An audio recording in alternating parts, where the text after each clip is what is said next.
sors du placard. Je ne sors pas de n'importe quel placard, je sors du placard de Benabar. On est sur la scène du Tristan Bernard à Paris, où le chanteur, acteur et désormais dramaturge joue sa pièce Je vous écoute. On est dans le bureau de Psy, où il reçoit ses patients, et on va le rencontrer bientôt.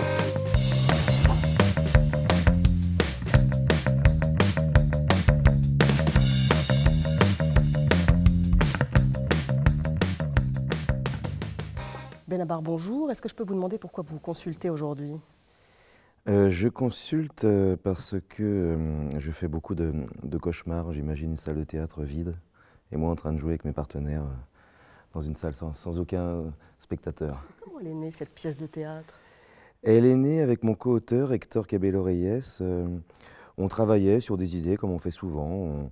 On recherchait des possibilités de comédie et puis cette idée est arrivée, cette idée d'utiliser un peu les codes du psy pour raconter une histoire. Et je me demandais, cette pièce finalement, c'est une revanche sur les psys ou sur les cuisinistes? J'espère au final ni l'un ni l'autre, parce que nous c'était pas du tout l'objet, l'argument n'était pas du tout de faire une critique des psys ou des cuisinistes, bien sûr. C'était plutôt mettre deux personnes dans ce qui est une vieille ficelle inconnue, mais mettre deux personnages que, a priori, tout oppose et qui sont, a priori, en conflit, et les voir en temps réel se rapprocher et se comprendre et dépasser un peu leurs clichés. Et dès le départ, vous saviez que vous joueriez le psy, ça pouvait pas être un autre personnage? Non, c'était même pas sûr que je joue dedans au départ. Ça s'est fait un peu comme ça. On s'est un peu laissé faire. En fait, la pièce s'est faite comme ça. On a commencé à la faire lire à Isabelle Nanty, puis à des producteurs. Après, on a commencé à la faire lire à des acteurs sans trop avoir donné de rôle.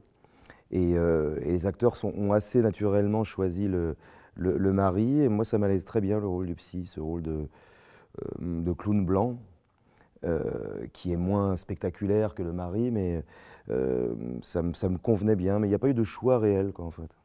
Quand ça n'arrive pas dans la salle, c'est l'angoisse? Bah oui, c'est une angoisse. Et puis là c'est le début, donc ça commence à... Je touche du bois. Est-ce que c'est vraiment du bois, ce truc? Ah oui, ça a l'air. Non, c'est du plastique. Là, je viens de me porter le mauvais œil. Vous venez d'assister à l'échec de la pièce. C'est ça, la condamnation. Ouais. Et... quand ça, y a toujours, oui, c'est cette peur que ça ne rigole pas. Pour l'instant, les gens ont l'air de rigoler, pourvu que ça dure. Puis là, on affine. Là, on commence à être assez content.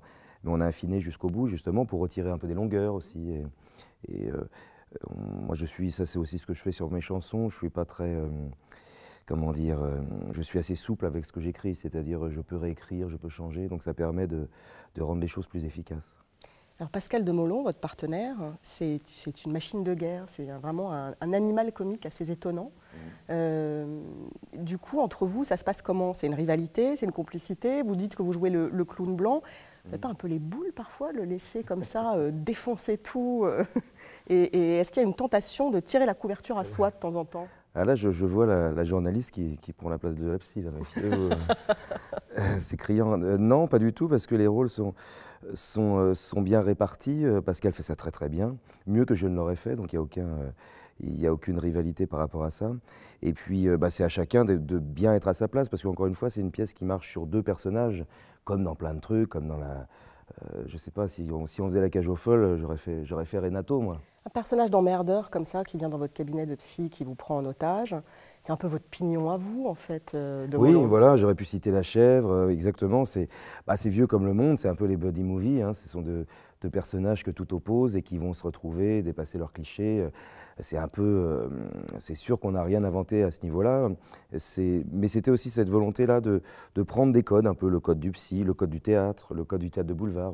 On joue les portes qui claquent avec Isabelle, on en a parlé. C'est quelque chose qu'on assume tous les deux, ces accélérations très boulevardières. Moi, j'aime beaucoup ça. Vous avez une dent contre les psys, vous vous êtes déjà allongé? Oui, ça m'est arrivé il y a plusieurs années maintenant. Ça avait été assez utile d'ailleurs.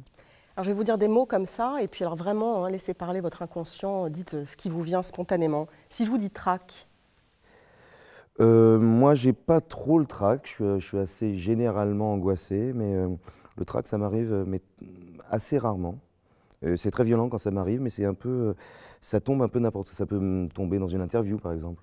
Si je vous dis névrose? Névrose, moi j'en ai aucune parce que moi je suis parfaitement équilibré, mais mes partenaires sont tous complètement dingues. Pascal, Zoé, ils sont barjots. Et moi, je suis irréprochable. Si je vous dis au théâtre ce soir? Ouais, j'ai des souvenirs lointains d'enfance, mais agréables aussi de toute cette famille-là, justement, de ce théâtre de boulevard, de ce théâtre de divertissement. Si je vous dis les décors sont de Roger Hart? Non, ils ne sont pas de Roger Hart, ils sont de mon frangin. C'est mon frangin, ouais, Sébastien, qui a fait ces très beaux décors et qui a vraiment assuré. On parle de votre mère? Oui, bah, j'ai envie de coucher avec elle depuis que je suis petit. On va couper là, je crois.